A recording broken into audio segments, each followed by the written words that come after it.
ونصلی علی رسولہ الکریم اما بعد۔ پارہ نمبر 16 سورہ طٰہٰ، آیت نمبر 111۔ اعوذ باللہ من الشیطان الرجیم، بسم اللہ الرحمن الرحیم۔ وعنت الوجوہ للحی القیوم وقد خاب من حمل ظلما، صدق اللہ العظیم۔ قیامت کے دن کا تذکرہ اللہ تعالیٰ فرما رہے ہیں، دنیا میں کوئی اللہ کی ذات کو مانے، کوئی نہ مانے، کوئی فرما برداری کرے، کوئی نافرمانی کرے، لیکن قیامت کے دن وعنت الوجوہ، رگڑتے ہوں گے الوجوہ، اپنے چہرے، للحی القیوم، حی القیوم ذات کے سامنے، چاہے ایمان والا وہ بھی اللہ کے سامنے جھکا نظر آئے گا، بے ایمان والا وہ بھی اللہ کے سامنے جھکا نظر آئے گا، فرما بردار ہو تب بھی، نافرمان ہو تب بھی۔ وعنت الوجوہ، جھکائے ہوں گے اپنے چہرے، للحی القیوم، حی القیوم ذات کے سامنے، لیکن پھر آگے دو جماعتیں ہوں گی۔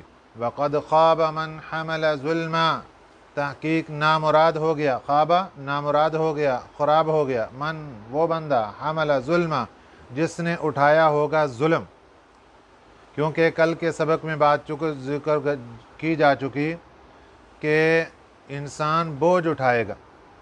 اب کیسے بوجھ اٹھائے گا؟ گناہوں کا بوجھ اپنے کندھوں پر۔ وقد خاب من حمل ظلما، تحقیق نامراد ہو گیا وہ بندہ، حمل ظلما جس نے ظلم والا بوجھ اٹھایا ہوگا۔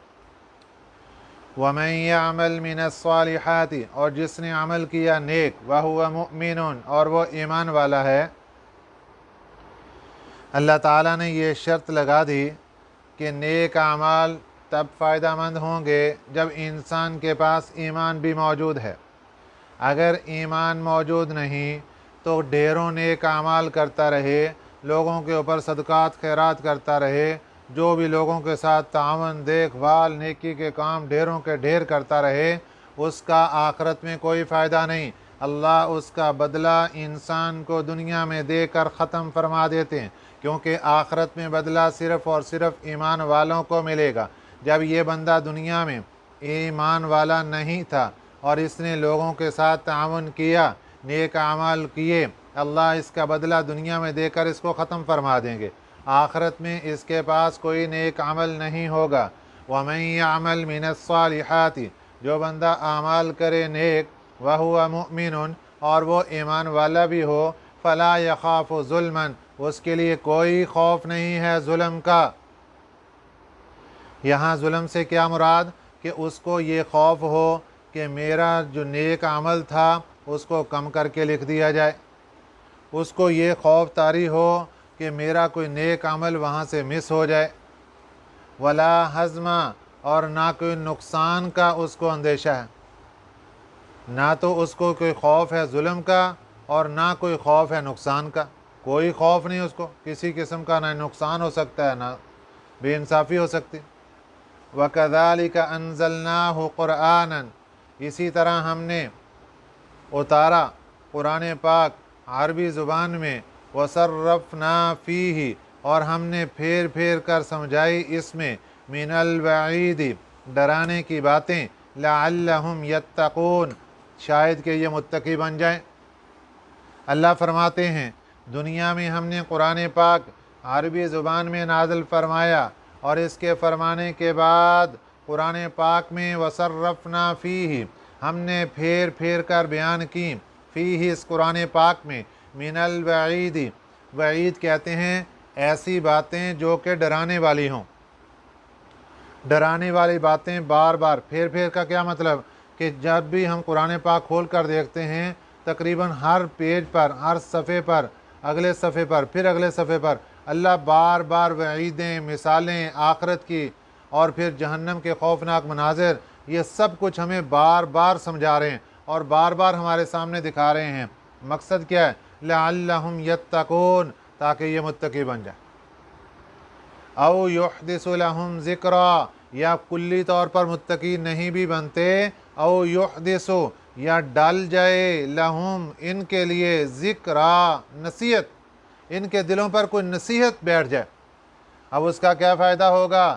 اگرچہ وہ متقی بندہ نہیں بنے گا، لیکن قرآن پاک کی جب مجلس اختیار کرے گا، قرآن پاک کی باتوں کو سنے گا، ایک مرتبہ ایک قرآن پاک کی نصیحت اس کے دل پر جا کر لگے گی، پھر دوسری مرتبہ بیٹھے گا، پھر ایک اور نصیحت اس کو ملے گی، پھر اور نصیحت ملے گی، پھر آہستہ آہستہ ایک وقت آئے گا کہ یہ بندہ متقی بن جائے گا، تقوی پرہیزگاری اختیار کر لے گا۔ فتعال اللہ الملک الحق، فتعال بلند ہے، اللہ اللہ کی ذات، کون اللہ؟ الملک الحق، جو سچا بادشاہ ہے۔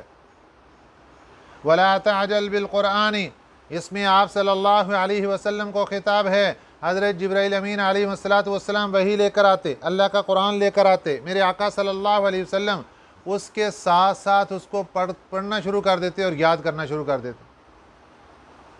اللہ تعالیٰ نے حکم دیا کہ آپ ساتھ ساتھ پڑھ کے اس کو یاد کرنے کی طرف پریشان نہ ہوا کریں۔ ولا تعجل بالقرآن، اور نہ جلدی کیا کریں قرآن پاک کے لینے میں، من قبل ان یقضی الیک وحیہ، پہلے اس کے کہ پوری ہو جائے آپ کے اوپر آپ وہی، اس کی وحی آپ کے اوپر جب تک پوری مکمل نازل نہیں ہوتی، آپ پہلے بات کو سنا کریں، ساتھ ساتھ نہ بولا کریں۔ آپ صلی اللہ علیہ وسلم ساتھ ساتھ بولتے کہ جبریل تو ابھی چلا جائے گا، تو جو مجھے قرآن پاک دیا جا رہا ہے یہ نہ ہو کہ کوئی لفظ مجھ سے رہ جائے، اس لیے ساتھ ساتھ پڑھ کے اس کو یاد کرنے کی کوشش کرتے۔ اللہ نے فرمایا نہ، ایسا نہ کرو، ولا تعجل بالقرآن، نہ جلدی کرو قرآن پاک لینے میں، من قبل، اس سے پہلے، ان یقضی الیک وحیہ، کہ پوری ہو جائے آپ کے اوپر نازل ہونے والی وحی۔ جب تک وحی مکمل نہیں ہو جاتی آپ قرآن پاک کو لینے میں جلد بازی نہ کریں، وحی مکمل ہونے دیں، جب وحی مکمل ہو جائے گی آپ صرف توجہ سے سنیں۔ وقل رب زدنی علما، ہاں اللہ تعالیٰ سے یہ دعا کیا کریں، وقل، کہیں، رب زدنی علما، اے میرے رب میرے علم میں اضافہ فرما۔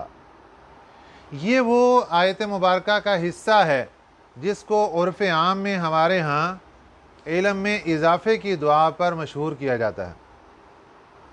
یہ نبی پاک صلی اللہ علیہ وسلم کو اللہ تعالیٰ نے دعا سکھلائی تھی، اور یہ قرآنی دعا ہے، اس لیے ہمیں چاہیے کہ خود بھی اس پر عمل کریں اور اللہ تعالیٰ سے یہ مانگتے رہا کریں، رب زدنی علما، رب زدنی علما، رب زدنی علما۔ یہ دعا صرف بچوں کے لیے نہیں ہے کہ وہ بچے دعا مانگیں اللہ تعالیٰ سے کہ میرے علم میں اضافہ فرما، یہ ہر عمر کا انسان، خواہ وہ کسی بھی عمر میں ہو، خواہ وہ بڑھاپے میں پہنچ چکا، عمر کے آخری حصے میں، اس کو بھی چاہیے کہ اللہ سے دعا مانگے، رب زدنی علما، اے اللہ مجھے میرے علم کے اندر اضافہ فرما۔ کون سا علم؟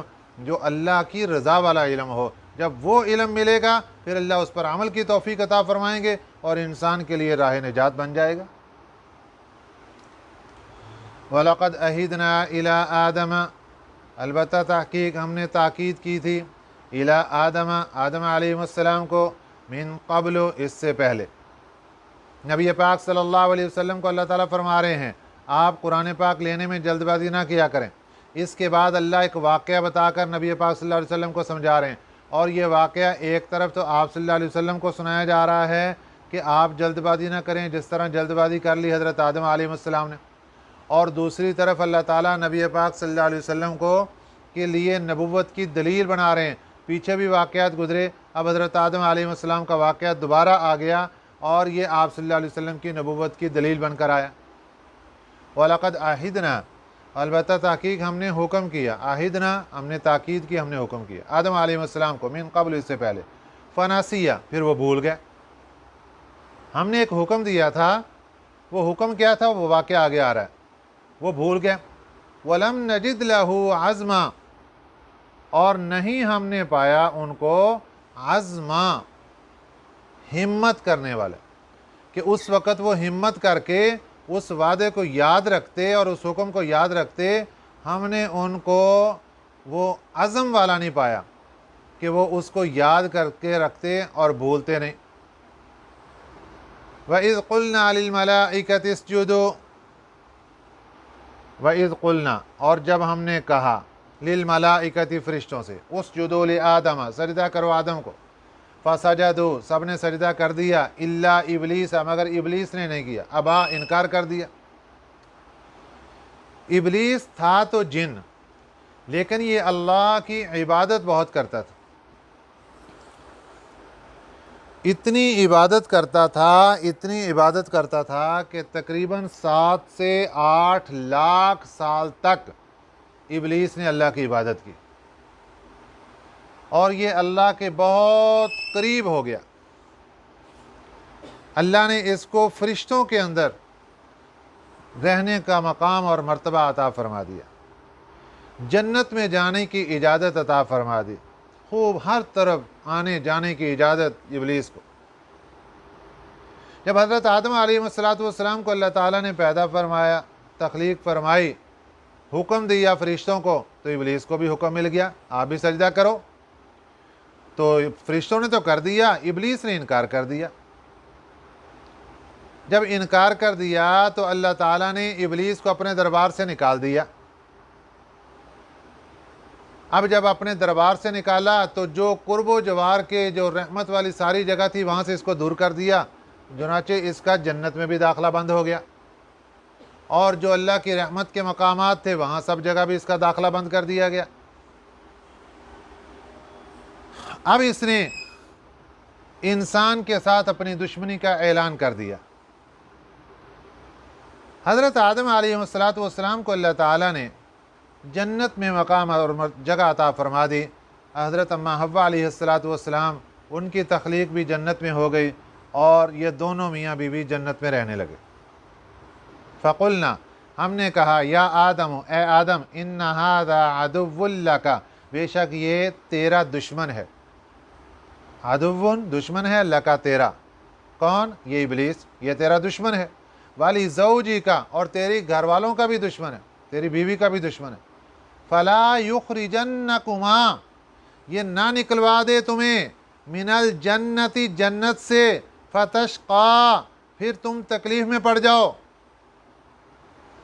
اب یہاں اللہ تعالیٰ کا انداز دیکھیے کہ جب اللہ نے یہ بتایا کہ دشمن ہے، اس وقت بھی دونوں کا نام لیا کہ اے آدم، تیرا بھی دشمن ہے، تیری بیوی کا بھی دشمن ہے۔ اور جب نکلوانے کی بات آئی کہ جنت سے نہ نکلوا دے تمہیں، اس وقت بھی دونوں کا نام لیا، فلا یخرجنکما، کما تثنیہ کا صیغہ ہے، دونوں کی طرف، تمہیں بھی جنت سے نہ نکلوا دے اور تمہاری بیوی کو بھی جنت سے نہ نکلوا دے۔ فتشقا، یہ آخر میں صیغہ صرف مذکر کا اللہ تعالیٰ نے ذکر کیا کہ اے آدم، پھر تو مشقت میں نہ پڑ جائے۔ اب دیکھیے ظاہری اور بات کیا ہے کہ جب جنت سے نکلیں گے تو حضرت آدم علیہ السلام اور حضرت اماں حوا دونوں مشقت میں پڑیں گے، لیکن اللہ فرماتے ہیں پھر تو مشقت میں پڑ جائے گا۔ حضرت آدم کو فرما رہے ہیں تو مشقت میں پڑ جائے گا۔ وجہ اس کی کیا ہے کہ ابھی تمہارا تمام کا تمام انتظام یہ جنت کے اندر اللہ کی طرف سے ہے، بطور مہمان کے آپ رہ رہے ہیں، اور میزبان کا در کھلا ہوا ہے، مہمان خانہ کھلا ہوا ہے، نہ کسی چیز کی فکر، کھانے کی، پینے کی، پکانے، کوئی فکر نہیں، سب کچھ اللہ کی طرف سے میسر۔ اور جب تم دنیا کے اندر چلے جاؤ گے، پھر اے آدم یہ ڈیوٹی تیری بن جائے گی، کھانے کی ڈیوٹی، پینے کی ڈیوٹی، اور رہنے کی ڈیوٹی، لباس کی ڈیوٹی، یہ ساری ڈیوٹیاں۔ تو فتشقا، پھر ہم مشقت میں پڑ جائیں گے۔ ان لکا، اب یہ جنت کی نعمتیں سنیے، ان لکا، بے شک آپ کے لیے، اللہ تجوع فیہا، کہ نہ تو بھوک لگے گی آپ کو اس میں۔ یہاں بھوک نہ لگنے کا مطلب کیا ہے کہ آپ کو بھوک لگ کے تکلیف ہو اور آپ کو کھانا نہ ملے، ایسی بھوک نہیں لگے گی۔ ورنہ جنت میں اگر بغیر بھوکے ہی انسان کھاتا رہے تو پھر مزہ کیسے آئے گا؟ کیونکہ انسان کو کھانے کی طلب آئے، بھوک لگے، پھر کھائے، پھر لذت حاصل ہوتی، پھر مزہ حاصل ہوتا ہے کھانے کا۔ تو اگر جنت میں بھوک ہی نہ لگے تو پھر کھانے کی لذت اور مزہ کہاں سے آئے؟ تو یہاں پر جو اللہ فرما رہے ہیں کہ ان لک اللہ تجوع فیہا، کہ آپ کو جنت میں بھوک نہیں لگے گی، یعنی ایسی بھوک نہیں لگے گی جس سے آپ کو تکلیف پہنچے اور کھانا نہ ملے۔ ولا تعرا، اور نہ ہی جنت میں آپ بغیر لباس کے رہیں گے۔ آپ کو یہاں کھانا وافر مقدار میں، آپ کو یہاں جنت کی پوشاک، جنت کا اعلیٰ لباس۔ وَأَنَّكَ لَا تَظْمَأُ فِيهَا، اور بے شک آپ کے لیے یہاں پہ لا تظمأ فیہا، کہ آپ کو پیاس بھی نہیں پہنچے گی اس میں۔ یہاں پیاس کا بھی وہی مطلب جو بھوک کا تھا، کہ ایسی پیاس جو آپ کے لیے تکلیف دہ ہو اور پینے کے لیے کوئی چیز نہ ملے، ایسا نہیں مسئلہ ہوگا۔ ولا تضحیٰ، اور آپ کو یہاں دھوپ بھی نہیں چھوئے گی۔ جنت میں دھوپ نہیں ہے کہ سورج نکلا ہوا اور دھوپ جہاں پہ، وہاں پہ ایسا مسئلہ نہیں۔ وہاں پہ اللہ کی طرف سے ایسا ماحول اور ایسا وقت کہ جو انسان کے لیے نہ تو گرمی کا باعث، نہ انسان کے لیے سردی کا باعث۔ تو چار چیزوں کو اللہ تعالیٰ نے ذکر فرمایا کہ اے آدم، نہ تو جنت میں تجھے بھوک لگے گی، نہ جنت میں تو بے لباس ہوگا کہ تجھے لباس ہی نہ ملے، نہ جنت میں تو پیاسا ہوگا، نہ جنت میں تجھے دھوپ آئے۔ تو یہ چار چیزیں اصل میں کن چیزوں کی طرف، چار چیزوں کی طرف اشارہ کرتی ہیں کہ دنیا میں انسان کو سب سے زیادہ چار چیزوں کی ضرورت پڑتی ہے: کھانے کی چیز، پینے کی چیز، پہننے کی چیز، رہنے کی چیز، رہنے کی جگہ۔ اب رہنے کی جگہ جنت ایسی ہوگی کہ وہاں اللہ تعالیٰ ایسا ماحول اور ایسی جگہ بنا دیں، دھوپ نہیں ہوگی۔ اب اللہ تعالیٰ نے ساری جو صفات ہیں جنت کی بیان کرنے کے بعد کیا فرمایا؟ فَوَسْوَسَ إِلَيْهِ الشَّيْطَانُ۔ حضرت آدم علیہ السلام جنت میں رہ رہے ہیں۔ ایک روایت یہ کہ 100 سال گزر گیا، ایک روایت یہ ہے کہ 120 سال جنت میں گزر گئے۔ اب شیطان نے اپنا حملہ کر دیا، فَوَسْوَسَ، پھر وسوسے میں ڈال دیا، إِلَيْهِ، ان کو، الشیطان، شیطان نے اس کے وسوسے کی طرف ڈال دیا۔ قالا، اور کہنے لگے، یا آدم، اب اللہ تعالیٰ نے منع کیا کیا تھا کہ جنت میں ایک پودا تھا، اللہ نے فرمایا وَلَا تَقْرَبَا هَٰذِهِ الشَّجَرَةَ، اس پودے کے، اس درخت کے قریب نہیں جانا۔ اب اصل مسئلہ اس کے پھل کھانے کا تھا، اللہ نے کہا اس کے قریب بھی نہیں جانا، قریب جاؤ گے، پھل کھاؤ گے تو پھر میری رحمت سے دوری کا خطرہ ہے، اس لیے آپ نے اس کے قریب بھی نہیں جانا۔ اب شیطان نے ورغلایا، حضرت آدم علیہ السلام کے دل میں بھی وسوسہ اور خیالات ڈالے، حضرت اماں حوا علیہ السلام کے دل میں بھی خیالات اور وسوسے ڈالے، لیکن حضرت آدم علیہ السلام شیطان کے ہاتھ نہیں آئے۔ حضرت اماں حوا علیہ السلام پر چلتے چلتے چلتے چلتے شیطان کا وار چل گیا۔ تو انہوں نے کیا کیا؟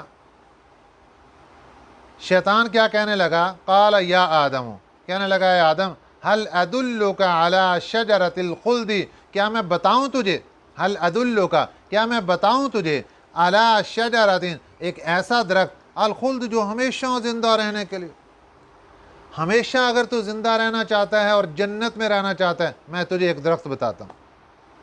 وَمُلْكٍ لَا يَبْلَى، اور ایسی بادشاہت، لا یبلا، جو کبھی ختم نہ ہو۔ اگر تو ایسی بادشاہت لینا چاہتا ہے تو پھر میں تجھے ایک درخت کا پتہ بتاتا ہوں، وہ پودا اس کا کھا لے پھل کو، اور تو ہمیشہ ہمیشہ کے لیے زندہ رہے گا اور ہمیشہ بادشاہت رہے گی۔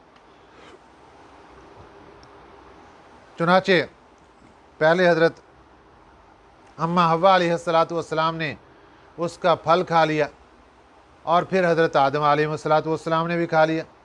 جب حضرت آدم علیہ السلام نے کھا لیا تو فَأَكَلَا مِنْهَا، پھر کھا لیا ان دونوں نے اس سے، وہ جو شجرہ تھا، درخت تھا، اس سے پھل کھا لیا۔ تو اس کا نقصان فوری طور پر کیا ہوا کہ فَبَدَتْ لَهُمَا، ظاہر ہو گئی ان دونوں کے سامنے، سَوْآتُهُمَا، ان دونوں کی بری چیزیں، ان دونوں کے جو پردے والے اعضاء تھے وہ دونوں ایک دوسرے کے سامنے ظاہر ہو گئے۔ جو جنتی پوشاک تھی وہ اس سے اتر گئی فوراً، وہ درخت کا پھل کھانے کی وجہ سے جنتی پوشاک فوراً ختم۔ وَطَفِقَا، پھر ڈھانپنے لگے اور لگے یکسفانی ڈھانپنے علیہما ان دونوں پر، اپنے اوپر، من ورق الجنہ، جنت کے پتے، جنت کے پتوں سے اپنے آپ کو ڈھانپنے لگے حضرت آدم اور حضرت اماں حوا علیہم السلام۔ وَعَصَىٰ آدَمُ رَبَّهُ، عصا کا لفظی معنی ہے نافرمانی، لیکن یہاں پر حضرت آدم علیہ السلام کی طرف نسبت ہو رہی ہے، اس لیے عصا کا یہ جو ظاہری معنی ہے یہ یہاں پر ہم نہیں کریں گے۔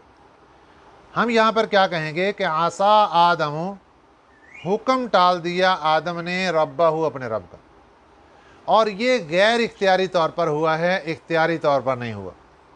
نمبر 2، یہ بھول کر ہوا ہے، جان بوجھ کر نہیں کیا۔ تو ایسا کام جو کہ بھول کر ہو اور غیر اختیاری ہو، اس پر پکڑ نہیں ہوتی۔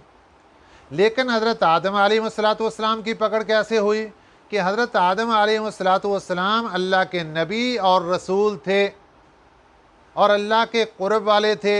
جتنا جو بندہ اللہ کے قریب ہوتا ہے اتنا ہی اس کے اوپر پکڑ زیادہ آتی ہے، بلکہ مفسرین اکرام فرماتے ہیں کہ انسان حضرت آدم علیہ السلام چونکہ اللہ کے قریب تھے اس لیے ان سے یہ غلطی ہوئی۔ حضرت جنید بغدادی رحمۃ اللہ علیہ فرماتے ہیں حسنات الابرار سیئات المقربین، امت کے صالحین اور نیک لوگوں کے بہت سے نیک عمل مقربان بارگاہ الہی کے حق میں سیئات اور لغزش قرار دیے جاتے ہیں۔ اللہ تعالیٰ کے ہاں مقربین کی پوچھ اتنی زیادہ ہوتی ہے کہ ان کے بعض نیک عمل بھی سیئات قرار دے دیے جاتے ہیں۔ اور یہاں حضرت آدم علیہ السلام کی جو بات ہے اگرچہ وہ بھول کر ہوئی لیکن اللہ کے ہاں اس کو ناپسندیدہ قرار دیا کہ آپ سے یہ لغزش کیوں ہوئی۔ وَعَصَىٰ آدَمُ رَبَّهُ، اور حکم ٹال دیا آدم نے اپنے رب کا، فَغَوَىٰ، پھر وہ غلطی کر بیٹھے، فَغَوَىٰ، پھر انہوں نے غلطی کر لی۔ ثُمَّ اجْتَبَاهُ رَبُّهُ، اب اللہ تعالیٰ نے حضرت آدم علیہ السلام کو کے بارے میں فرمایا ثُمَّ اجْتَبَاهُ، پھر نوازا ان کو، رَبُّهُ، ان کے رب نے، فَتَابَ عَلَيْهِ، پھر متوجہ ہوا ان کی طرف، وَهَدَىٰ، اور راہ پر لے آیا۔ اب جب اللہ کی ذات خود اپنے نبی کا ہاتھ پکڑ کر چلا رہی ہو اور وہاں پر کسی جگہ پہ کوئی پاؤں ڈگمگاتا ہے تو وہ نبی کا اور اللہ کا معاملہ ہے۔ ہمیں اپنی زبان سے لفظ ادا کرتے وقت بہت احتیاط کرنی چاہیے، کیونکہ انبیاء علیہ السلام کی جماعت معصوم ہے۔ اللہ کیا فرماتے ہیں، وہ چھوٹی سی غلطی ہوئی، غیر اختیاری ہوئی، بھول کر ہوئی، لیکن ثم اجتباہ، پھر اس کے بعد ہم نے ان کو نواز دیا، ربہ، ان کے رب نے، فتاب علیہ، پھر وہ متوجہ ہوا اللہ ان کی طرف، وہدا، اور راہ پر لے آیا۔ قال اہبطا منہا جمیعا، پھر فرمایا اللہ تعالیٰ نے اہبطا، اتر جاؤ دونوں، منہا، یہاں سے، جمیعا، اکٹھے، بعضکم لبعض عدو، تم میں سے بعض کے دشمن ہوں گے، یعنی تمہاری جو آگے اولاد ہوگی وہ ایک دوسرے کے دشمن ہوگی۔ فَإِمَّا يَأْتِيَنَّكُمْ، پھر اگر پہنچے تمہیں، منی ہدن، میری طرف سے ہدایت۔ ظاہر ہے اللہ ایک نظام دنیا کا چلانے والے تھے، حضرت آدم حضرت اماں علیہ السلام کو زمین پر اتار دیا اور پھر آگے تخلیق انسانی کا سلسلہ چلا، تو اللہ نے فرمایا کہ جب انسانیت کا سلسلہ چل جائے گا پھر میری طرف سے ہدایت نامے پہنچیں گے، فَمَنِ اتَّبَعَ، جو بھی اتباع کرے گا، ہدایا، میرے راستے کی، فَلَا يَضِلُّ، نہ تو وہ بہکے گا، وَلَا يَشْقَىٰ، اور نہ اس کو کوئی تکلیف پہنچے گی، نہ ہی بدبختی پڑے گا۔ لیکن دوسری طرف وَمَنْ أَعْرَضَ عَنْ ذِكْرِي، جو بھی کوئی منہ پھیرے گا میرے ذکر سے، یہاں پر ذکر سے مراد اللہ کی یاد ہے، اللہ کی فرما برداری ہے، اللہ کے احکامات ہیں۔ جو بھی اللہ کے احکامات سے، ان چیزوں سے منہ پھیرے گا، فإن له معیشة ضنکا، اس کی روزی تنگ کر دی جائے گی۔ اس بندے کے اوپر دو قسم کی پکڑ ہوگی، ایک پکڑ دنیا میں، ایک پکڑ آخرت میں۔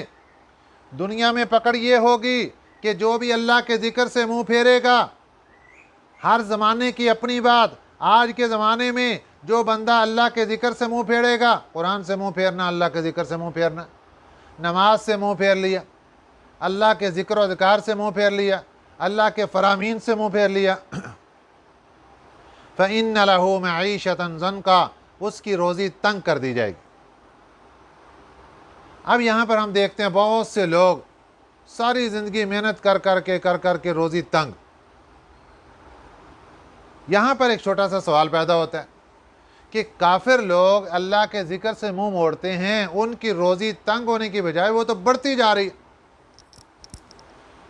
تو مفسرین اکرام نے اس کا ایک جواب تو یہ دیا ہے کہ یہاں پر روزی تنگ کرنے سے مراد ہے بے سکونی، کہ کبھی تو بے سکونی ہوگی کہ روزی نہیں ہے، کبھی بے سکونی ہوگی کہ روزی ہے لیکن سکون ختم ہو جائے گا۔ اور ایک قول مفسرین اکرام کا یہ ہے کہ یہاں سے مراد ہے عالم برزخ، کہ اللہ ان کے لیے عالم برزخ کی جو زندگی ہے اس کو تنگ کر دیں گے۔ معیشتاً ضنکا، عالم برزخ کی زندگی ان کی تنگ ہو جائے گی، ان کی قبر کو ایک دیوار کو دوسری دیوار کے ساتھ یوں جوڑ دیا جائے گا جیسے ہاتھوں کی انگلیاں ایک کی دوسرے کے اندر ڈال دی جاتی ہیں۔ ان کی پسلیاں، ایک کی پسلیاں دوسری پسلی کے اندر یوں جڑ جائیں گی جا کے دیواروں کے ساتھ ملنے کی وجہ سے، اور ان کو اندر ہی اندر پیس دیا جائے گا۔ یہ ہے معیشتاً ضنکا۔ بہرحال اگر دنیا کی زندگی مراد لی جائے، قبر کی زندگی مراد لی جائے، اگر سکون مراد لیا جائے، تو یہ سب کچھ نقصان کہاں سے؟ وَمَنْ أَعْرَضَ عَنْ ذِكْرِي، کہ جو بندہ اللہ کے ذکر سے منہ موڑ لیتا ہے۔ دوسرا نقصان وَنَحْشُرُهُ، اور ہم اس کو اٹھائیں گے یوم القیامت، قیامت کے دن، اعمیٰ، نبینا کر کے، اندھا کر کے قیامت کے دن اٹھایا جائے گا۔ اس کو قبر سے اٹھے گا نبینا، قالا، یہ عرض کرے گا، ربی، اے میرے رب، لما حشرتنی، تو نے مجھے اٹھایا، کیوں مجھے اٹھایا؟ لما، کیوں، حشرتنی، مجھے اٹھایا، اعمیٰ، اندھا کر کے، اے اللہ مجھے نبینا کر کے کیوں اٹھایا؟ وقد کنت بصیرا، تحقیق میں تو دیکھنے والا تھا، دنیا میں میری آنکھیں تھیں، جب باقی سارے اعضاء مل گئے تو آنکھیں کدھر گئیں؟ قالا، اللہ فرمائیں گے، کذالک، اسی طرح، اتت کا، آئی تھی تیرے پاس، آیاتنا، ہماری آیتیں، فنسیتہا، تو نے ان کو بھلا دیا۔ ہماری آیتیں تیرے پاس آئی تھی تو نے ان کو بھلا دیا۔ وَكَذَلِكَ الْيَوْمَ تُنْسَى، اسی طرح آج کے دن ہم نے تمہیں بھلا دیا۔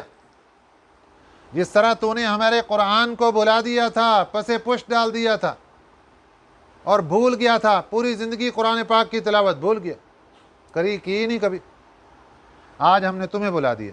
وَكَذَلِكَ نَجْزِي مَنْ أَسْرَفَ، اسی طرح ہم بدلہ دیں گے ان لوگوں کو، اسرف، جو حد سے نکل جا چکے ہیں، وَلَمْ يُؤْمِن بِآيَاتِ رَبِّهِ، اور وہ نہیں یقین رکھتے اپنے رب کی آیتوں پر، باتوں پر، وَلَعَذَابُ الْآخِرَةِ، اور آخرت کا عذاب، اشد وَأَبْقَى، بہت سخت ہے اور باقی رہنے والا ہے۔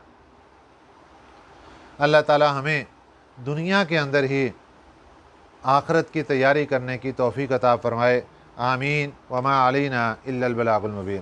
اللہم صلی علی محمد وعلی آل محمد کما صلیت علی ابراہیم وعلی آل ابراہیم انک حمید مجید۔ اللہم بارک